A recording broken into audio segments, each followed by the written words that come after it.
L'épilepsie, ça concerne 500 000 personnes en France. Qu'est-ce que c'est au juste? On voit ça tout de suite avec mes invités.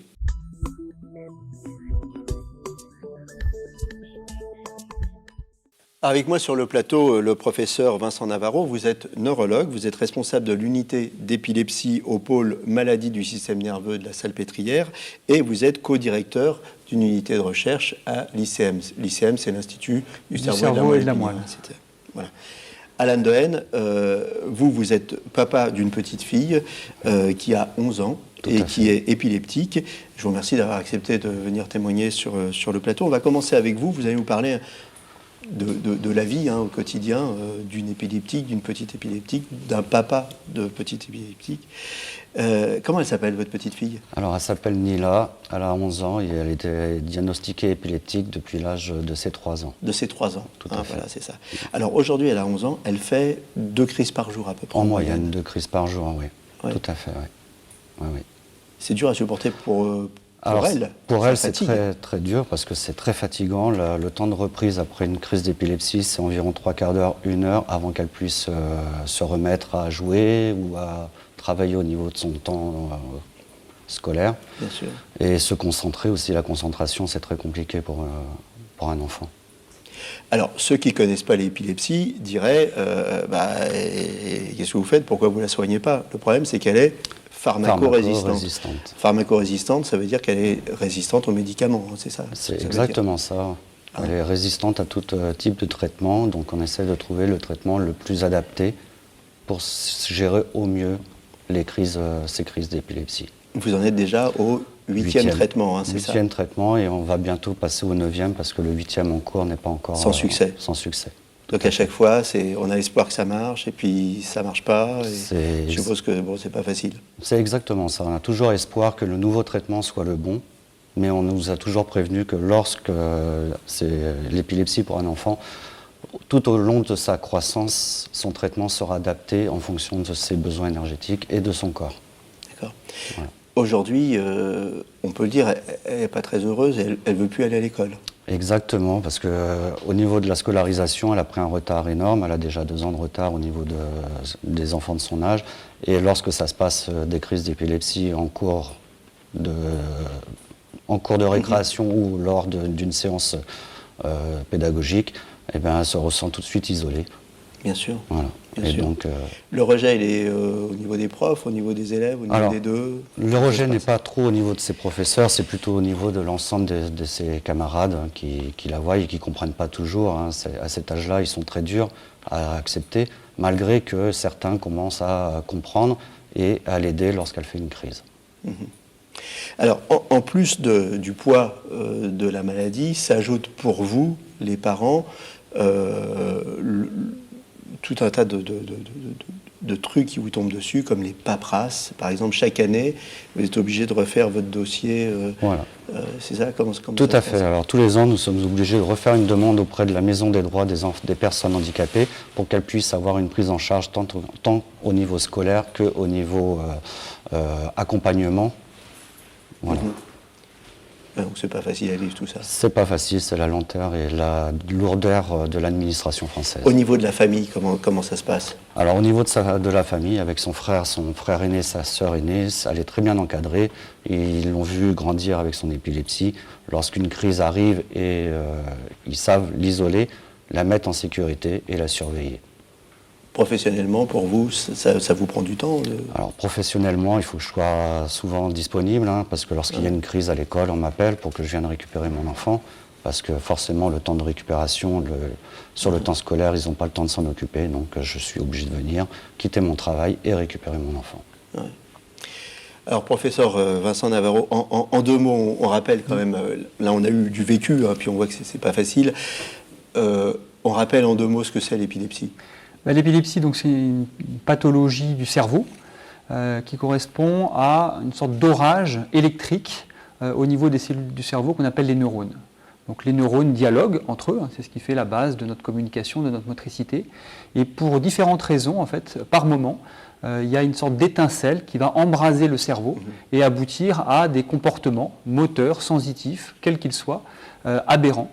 et qui vont donc entraîner des chutes, qui vont entraîner... Si je voulais comparer avec un ordinateur, on va dire un genre de petit court-circuit, ça fait un bug, et on est obligé de faire reset, et au bout d'une demi-heure, hop, on se sent bien à nouveau, c'est ça? Voilà. Pour être trivial. Pour être trivial, c'est ça, et effectivement avec des conséquences qui peuvent être quand même assez dramatiques, puisque au cours d'une crise grave, on peut effectivement avoir des convulsions, on peut se blesser, donc c'est pas que finalement l'interruption de la vie quotidienne. On est bien d'accord, parce que l'épilepsie souffre souvent d'un mauvais regard, ça n'a rien à voir avec de la folie ou... ça n'a rien à voir avec tout ça, on est bien d'accord. Donc, ce qu'il y a de dramatique, il y a effectivement une image très négative qui persiste sur cette pathologie. Effectivement, il y a beaucoup d'incompréhension. Là, vous parliez des enfants dans l'école qui ne comprennent pas. Effectivement, c'est choquant de voir quelqu'un qui n'a pas le contrôle de son corps par moment. Donc les enfants ont peur, et ceci est vrai même dans la population générale, où vraiment l'épilepsie est une maladie qui est encore honteuse. On cache son épilepsie. On cache son épilepsie parce qu'on n'a pas envie de se faire licencier, parce qu'on n'a pas envie de perdre ses amis. Donc, effectivement, il faut oser parler de l'épilepsie, il faut que ce ne soit pas un sujet tabou. Ouais.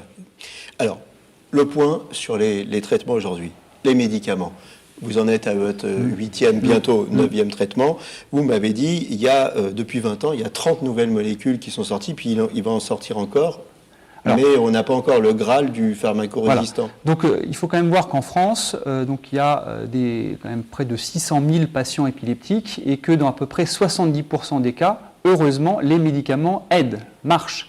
Donc il y a des patients qui, grâce à un seul médicament, ne vont plus faire de crise. 70%. Donc il reste 30% les de pharmacorésistants. 30% sont pharmacorésistants. Et donc ça, effectivement, on est toujours en quête d'un nouveau médicament, soit parce qu'il agirait sur un autre mécanisme, donc on va essayer de bloquer l'incendie par différentes stratégies, et donc on a heureusement des compagnies pharmaceutiques qui développent des nouveaux médicaments, qui les mettent sur le marché, et on fait des essais thérapeutiques avec les patients, et on se rend compte que parfois on arrive à stopper les crises, mais malheureusement c'est dans à peu près 10% des cas.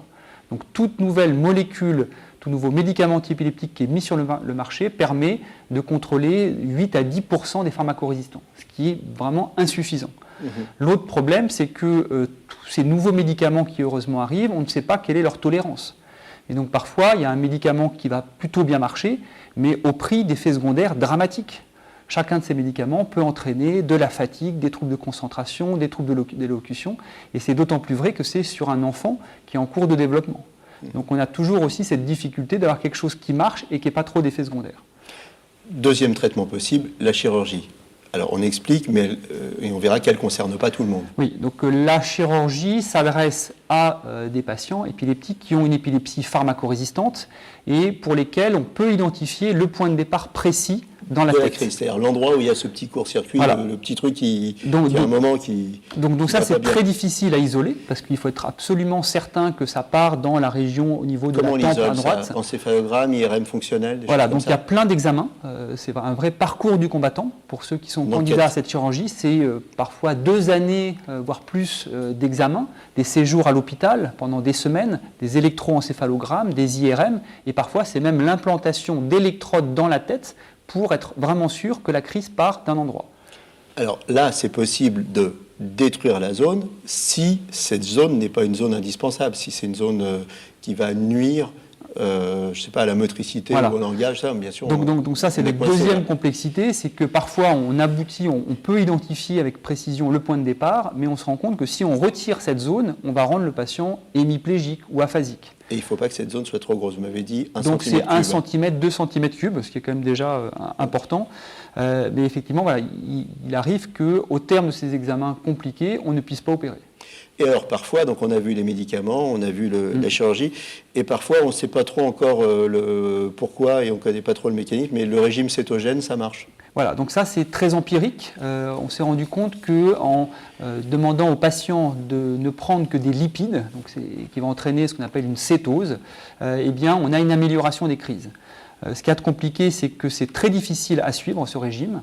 Je ne sais pas si votre fille a essayé. Alors pas encore, on nous l'a proposé en fonction du 9e traitement, si ça ne fonctionne pas. De passer mais c'est très contraignant. Mais c'est très contraignant, c'est-à-dire qu'elle ne sera pas capable de manger à la cantine. Et donc malheureusement, ça ne peut pas être prescrit à tous les patients. Et une piste prometteuse aussi, c'est la piste du laser, avec des lasers très très fins, très très précis. Donc on peut effectivement, plutôt que de proposer un geste chirurgical, des équipes sont en train de développer des stratégies effectivement de destruction de la zone épileptogène par laser. Mais c'est encore le balbutiement en fait, de ces approches et ça ne pourra pas répondre non plus à la multiplicité des causes et des situations où on a une pharmacorésistance. Alan, vous êtes aussi, vous vous êtes investi dans l'épilepsie, vous êtes aussi bénévole à la fédération, c'est la Fédération française de recherche, non c'est la Fondation, voilà, j'ai une bêtise. Fondation française pour la recherche sur l'épilepsie. Alors, il y a des temps forts qui arrivent. Alors là, oui, le mois de février va être très chargé pour la Fondation. Le 11 février, journée internationale de l'épilepsie, la Fondation va lancer une campagne choc pour essayer d'alerter et de mobiliser les gens et les médias sur l'épilepsie pour qu'on puisse changer le regard. Alors, la couleur de l'épilepsie, c'est le violet. C'est pour ça qu'au début, j'avais ces lunettes et le ruban violet, pour ceux qui n'ont pas compris. Voilà. Autre temps fort. Le 12 février, il y a le repas caritatif de la Fondation qui a lieu sur Paris. On peut s'y inscrire sur le site de la Fondation directement. On rappelle le site. Alors c'est la fondation-épilepsie.fr. Il apparaît à l'écran, si vous avez fait une bêtise, n'inquiétez pas. Il y aura le bon site. Très bien. Après le 14 février, alors excusez-moi, je vais revenir vite fait sur le 12 février. Au cours du repas, il y aura une vente aux enchères et les profits de cette vente aux enchères iront pour la recherche sur l'épilepsie. La recherche, on en dit un mot. Donc elle est absolument indispensable parce qu'on se rend compte qu'il y a cette pharmacorésistance, qu'il y a une sorte d'impasse thérapeutique et on voit bien qu'il faut comprendre ce qui se passe dans le cerveau des patients épileptiques. Il y a encore énormément de mystères. On parlait tout à l'heure de ces étincelles. Qu'est-ce qui fait que les neurones vont fonctionner correctement la plupart du temps et qu'est-ce qui fait que plusieurs fois dans la journée, comme pour votre fille, ou parfois ça peut être 1 ou 2 fois dans l'année, ça va se dérégler. Donc il faut trouver précisément ce qui se passe au niveau cellulaire, au niveau moléculaire, pour pouvoir par la suite développer peut-être des nouveaux médicaments. Voilà, donc ça passe très très vite. 14 février, le colloque, justement, où on fera le point sur la recherche et sur les pistes qu'on espère prometteuses. Voilà, ça passe très très vite. Merci professeur d'être venu. Bravo à la Fédération pour ces actions. Merci à vous d'avoir accepté. Vous êtes un super papa. Merci. Je vois ça. On finit l'émission en faisant des gros bisous à Nina. Je pense qu'elle va la regarder, l'émission. Allez, on se met les lunettes et puis on lui fait des gros bisous. Voilà, à bientôt pour un nouveau numéro. Et d'ici là, portez-vous bien.